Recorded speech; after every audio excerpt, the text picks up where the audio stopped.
Tartu Uus Teater ja Labürint teatriühendus G9 toovad lavale Karl Ristikivi romaani Hingetöö ning seda väga omapärasel kujul. Nimelt saab iga vaataja olla peategelane ainult talle mängitavas etenduses ja liikuda läbi Ristikivi romaanis kujutatud surnud mehe maja Tartu Toomkiriku ruumides.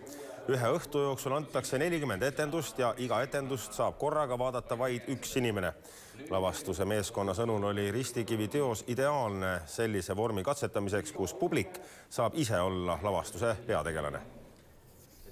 Raamatus on üks mees, mina tegelane, kes siseneb uusaastaööl ühte majja, liigub seal ringi üksinda.